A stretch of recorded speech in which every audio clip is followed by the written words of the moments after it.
আমার নাম শারমিন। আপু আপনি কি করেন? পড়াশোনা। আচ্ছা আপু আপনাকে একটা প্রশ্ন করতেছি, বিয়ের পর যদি আপনার হাজবেন্ড পরকীয়া করে আপনি কি করবেন? আমি ডেফিনেটলি ফার্স্টে ব্যাপারটা সলভ করার ট্রাই করব।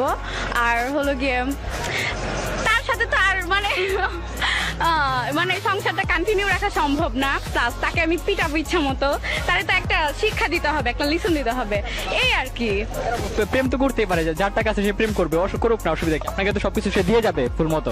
নো, আমি তো এতটা না যে মানে আমার সাথে করবে, এটা আসলে পসিবল না। এটা যার যেমন পার্সোনালিটির উপর ক্যারি করে। মানে আপনার হাজবেন্ডকে পিটাবেন ইচ্ছা মতো নাকি? মানে আর রিলেশন এটা আসলে। আচ্ছা আপু থ্যাংক ইউ। আচ্ছা আপু আপনার নামটা? মিতা। আচ্ছা আপু আপনি কি করেন? আমি কলেজ স্টুডেন্ট। আচ্ছা আপু বিয়ের পর যদি আপনার হাজবেন্ড পরকীয়া করে আপনি কি করবেন? তখন আমি আপনার কাছে চলে আসবো। সত্যি? মানে আমি তো দেখতে সুন্দর না, আপনার হাজবেন্ড তো অনেক সুন্দর থাকবে, টাকা পয়সা থাকবে। সুন্দর দেখে আপনার টাকা পয়সা নাই? আমার টাকা পয়সা নাই, আমি একদম রাস্তার। ভাই আমার নাম মুন্না, আপনার নাম? আমার নাম মোহাম্মদ আতিকুর রহমান। ভাই আপনি কি করেন?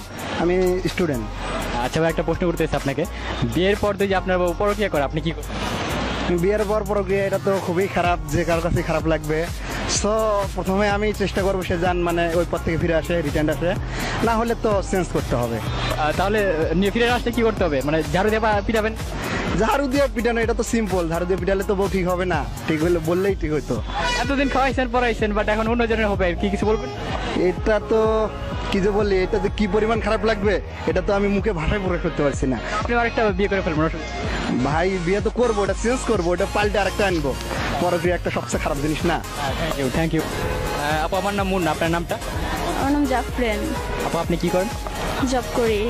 আচ্ছা আপু আপনার প্রশ্ন করতেছি একটা, আচ্ছা বিয়ের পর যদি আপনার হাজবেন্ড পরকীয়া করে আপনি কি করবেন? হ্যাঁ, হাজবেন্ড পরকীয়া করলে কি করবেন? বিয়ে চেষ্টা করবো অবশ্যই। বোঝানোর চেষ্টা করবেন? অবশ্যই। কেন ঝাড়ি লাঠি দিয়ে মারবেন? সেটা তো আর আমি বাইরে নিশ্চয়ই কাউকে বলবো না, তাই না? ঘরের বাসার ভিতর নিয়ে কি মারবেন? হ্যাঁ, না মারবো না, অবশ্যই মারবো না, বোঝানোর চেষ্টা করবো।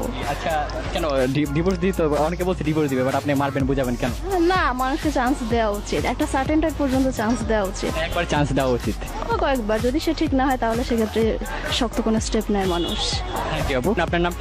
সাদমান। ভাই আপনি কি করেন? পড়ালেখা করি ভাই।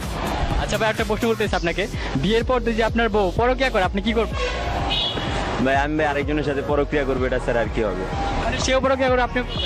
তো আর কি করবো আমি, কেন আমার পরক্রিয়ার ওই করে তালাক দিয়ে তারপর আরেকজনের সাথে আমি চলে যাবো? মানে এতদিন আপনাকে প্রতারণা করছে, আপনি কিছু করবেন? করবো তো, ডিভোর্স দিব, তারপরে ধরেন ক্যামেরার সামনে এটা বলা একটু বেশি হইতেছে না? আচ্ছা ঝাড়ু দিয়ে পিটাবেন না একটু? ঝাড়ু দিয়ে আরো কত কিছু ভাই, রড থাকলে রড দিয়েও দিমু। তাহলে দর্শক সাবধান হয়ে যান, যারা যারা বিয়ে করবেন তাকে ভাইয়াকে সাবধান হয়ে যান সবাই। ভাই আপনার নাম? সালমান। ভাই আপনি কি করেন? পড়ালেখা করি। আচ্ছা ভাই আপনাকে প্রশ্ন করতেছি একটা, বিয়ের পর যদি আপনার বউ পরকীয়া করে আপনি কি করবেন? যেটা করে ওইটাই করবো, সচরাচর বাংলাদেশে চলে বউ পিটানি। একদম পিটানি, ঝাড়ু দিয়ে পিটাবেন? ঝাড়ু না, ঝাড়ু দেখ আমি কেন মেয়ে যে ঝাড়ু দিয়ে পিটাবো? কি দিয়ে পিটাবেন? হাত আছে, পরে বাসায় আরো অনেক কিছু আছে না, তারপর ডিভোর্স দিয়ে দেবেন? হ্যাঁ। আচ্ছা ভাই থ্যাংক ইউ ভাই, থ্যাংক ইউ। আপু আমার নাম মুন্না, আপনার নামটা? রাফা। আপু আপনি কি করেন? স্টুডেন্ট। আচ্ছা আপু একটা প্রশ্ন করতেছি আপনাকে, বিয়ের পর যদি আপনার হাজবেন্ড পরকীয়া করে আপনি কি করবেন? এটা কেমন কোশ্চেন, মানে কি করবো, ইচ্ছে মতো মারবো, তারপর ডিভোর্স দিয়ে দেবো। কি দিয়ে মারবেন আপু? যা হাতের কাছে থাকবে তা দিয়ে মারবো। ঝাড়ু লাঠি যা আছে সব? যা থাকে তা দিয়ে মারবো। তারপর কি মানে ডিভোর্স দিয়ে দেবেন? হ্যাঁ, দিয়ে দেবো। কেন, মানুষ প্রেম তো করতেই পারে, মানে প্রেম তো আসে, তাই না? ডিভোর্স দেওয়ার কি দরকার? আল্লাহ কয়বার করবে, তাই বলে একবারই তো হয়, আর হলে তো রিয়েলটা হবে। মুন্না, আপনার নাম? উর্মি। আপু আপনি কি করেন?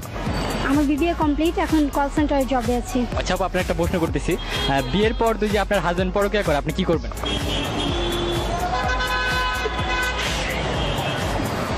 একদম সত্যি কথা বলুন, টুলি আপু, একদম সত্যি। কি করব করলে আর? কেন, ঝাড়ু দিয়ে পিটাবেন, মারবেন, বকবেন?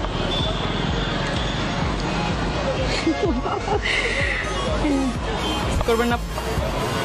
পরক্রিয়া করলে তার সাথে তো থাকার প্রশ্নই আসে না, তাই না? একদম চলে আসবেন, মানে কথা না বলে? চলে আসবো। আচ্ছা থ্যাংক ইউ। আচ্ছা আপু আপনার নাম? তাইমা। আপু আপনি কি করেন? আমি আমি বিএসসি ফার্স্ট ইয়ার। আচ্ছা আপু, আপনার একটা প্রশ্ন করতেছি, বিয়ের পর যদি আপনার হাজবেন্ড পরকীয়া করে আপনি কি করবেন আপু? চলে আসবো, এটাই স্বাভাবিক। শুধু চলে আসবেন, আর এতদিন থাকছেন, but আপনাকে ঠকাচ্ছে, কিছু বলবেন? কিছু বলার আছে? মারবেন, ঝাড়ু দিয়ে পিটাবেন, তারপর আসবেন? না, শুধু ঝাড়ু দিয়ে পিটালে তো হবে না, এর চেয়ে বড় কিছু করতে পারলে হাত পা ভাঙে চলে আসবেন। বলতে পারবো না ভাইয়া। মানে অনেক খুব কষ্ট লাগবে আপনার। থ্যাংক ইউ আপু, আপনাদের অনেক ধন্যবাদ। থ্যাংক ইউ ভাই। আমার নাম মুন্না, আপনার নাম? সাইমন। ভাই আপনি কি করেন? আমি ডিসি স্টুডেন্ট ফার্স্ট ইয়ার। ভাইয়া বিয়ের পর যদি আপনার বউ পরকীয়া করে আপনি কি করবেন? সংবিধানে অবশ্যই এর জন্য আইন আছে, আইন অনুযায়ী ব্যবস্থা নেব। আর তারপরে মনে করেন উল্টা কোশ্চেনটা করা ঠিক না, তবু আমি আপনার কাছে যেহেতু আমি বললাম যে সংবিধানে আইন আছে, এই অনুযায়ী ব্যবস্থা নেওয়া উচিত। আসলে আইন নিজের হাতে তুলে নেওয়া উচিত না। আপনাকে যদি মনে করেন আপনার বউ যদি এরকম হয়, আপনি কি করছেন? আমার বউ এরকম হলে অবশ্যই আমি তার 2-3টা বিয়ে করবো, আবার অসুবিধা নাই। এই বউ ছেড়ে দেবো, আবার একটা বিয়ে করবো। 2-3টা? এতগুলা? নিয়ম আছে, ইসলাম 4টা বিয়ে করেন। অ্যাবিলিটি আছে আপনার? হ্যাঁ আছে, 4-5টা বিয়ে করার অবশ্যই ক্ষমতা। আপনার কি শারীরিক সক্ষমতা আছে? হ্যাঁ অবশ্যই আছে, অবশ্যই। আলহামদুলিল্লাহ। ইচ্ছা হলে check করতে পারেন। আমি তো চেক করার মধ্যে কেউ না ভাই, তাহলে এখানে বউ লাগবে আর কি, বুঝছেন? যাই হোক, ওই আপনি যেটা বললেন আমিও সাথে একমত। আমিও আর কি